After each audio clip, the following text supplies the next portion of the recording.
Can the LA Clippers go all the way to the finals now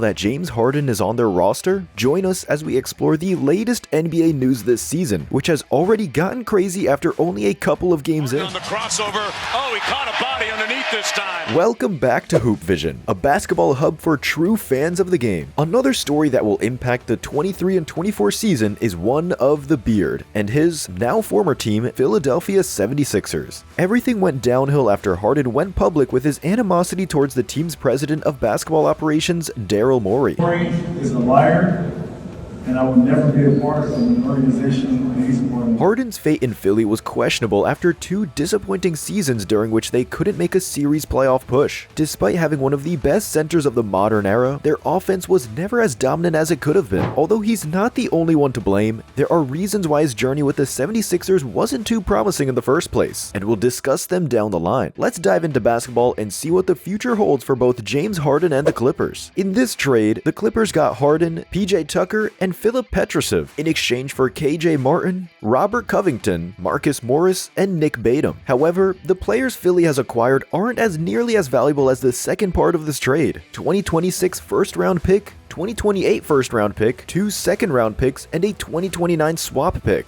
You don't have to be the NBA general manager to know that's just insane. But we'll discuss Philly's side of the trade later. By trading for Harden, the Clippers assembled a deadly scoring unit, which on paper sounds almost unstoppable on the offense despite some of the obvious shortcomings. When you have Russell Westbrook, James Harden, Paul George, and Kawhi Leonard on the floor at the same time, you're guaranteed a basket. Now, you're probably also guaranteed a headache. Westbrook and Harden are known for some bad decisions on the court, and in case they haven't gone through an inner transformation over the summer, it's likely we'll still see them perform moves worthy of Shaqtin' a Fool. James Harden is also known for behaving immature at times, so there's one more thing to worry about if the Clippers don't click as they have planned originally. But, and this is a big thing, if Tyronn Lue can help them shove their egos aside and extract the best out of both Westbrook and Harden, then it's just more mess in the West. Add the Clippers to your contenders list. There are multiple reasons why this could actually work out. First one is, Harden would be playing at home, and him being comfortable obviously plays a big role in his performance as a player. When news about the trade broke out, he couldn't wait to fly out to LA and start fresh in a new environment. When you have a 10-time All-Star and a former MVP getting excited as a kid to play for you, that cannot be a bad thing. In addition to that, Kawhi also shares California roots with Harden, so they'll have more than just basketball to bond around. Paul George doesn't need much explanation, as he's one of those players with no ego problem and he for sure won't be clashing heads with the Beard. Russ may be hot-headed on the court sometimes, but everyone around the league praises him for being a wonderful teammate and a great dude overall, so there's a chance the Clippers actually develop a deep chemistry that could give us vibes of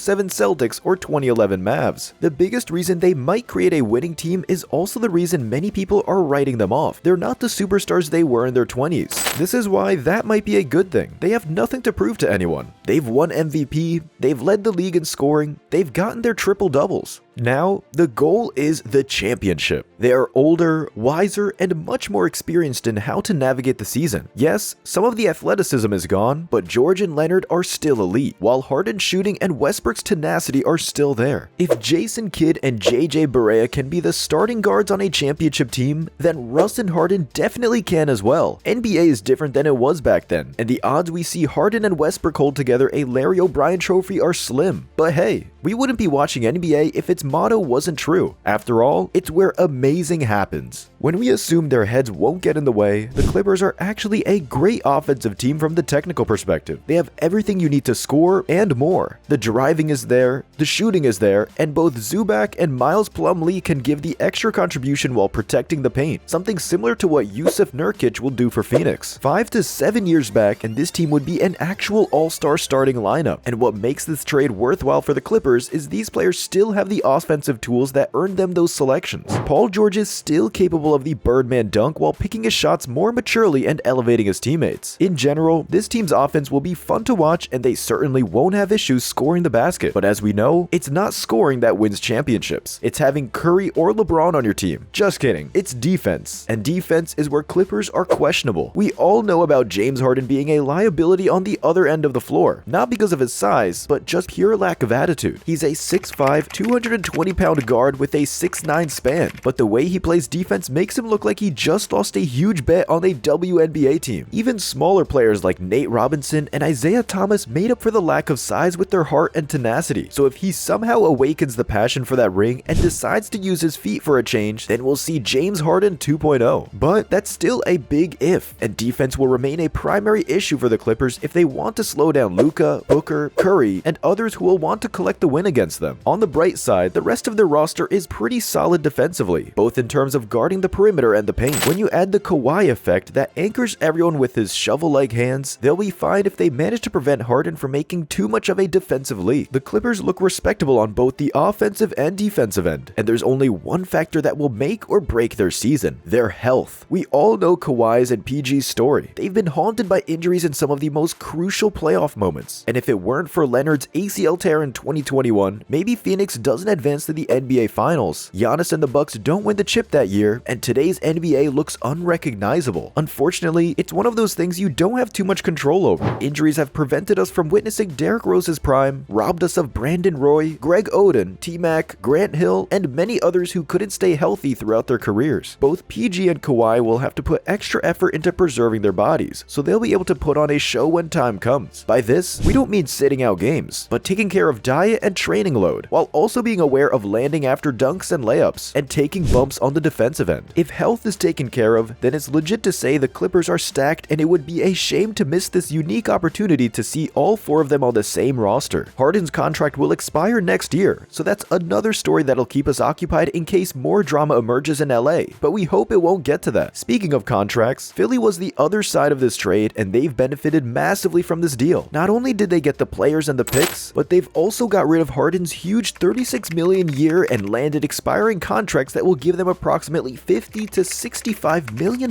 in cap space next year, meaning they'll be a menace in free agency. They'll have an open buffet picking players to pair up with Joel and Tyrese Maxey, who has already shown improvement after Harden's departure. Him getting the ball more into his hands resulted in an amazing 30 points per game, and if he continues playing at this pace, the Philly is definitely up there in conversation with the Bucks and the Celtics. It's still early in the season to jump to conclusions, but Philly has made an awesome move for the next 3 to 5 years down the line and has shifted from being the most depressing franchise from last year into a potential championship winner. We have all witnessed how one trade move can change the dynamics of the whole league and disrupt the balance of power between the conferences. Just a couple of games before, the NBA landscape was so much different than now, and that is the beauty of this sport we love so much. Nobody knows what waits for us in the upcoming months, but one thing is sure, it's going to be entertaining as hell. That's it for today, dear friends. If you can think of any other aspects of how James Harden will impact the Clippers and the rest of the league, make sure to share your thoughts in the comments below. Since the NBA season has officially started, there will be plenty of new takes, news, and NBA stories, so make sure not to miss them by hitting the subscribe button. Until next time.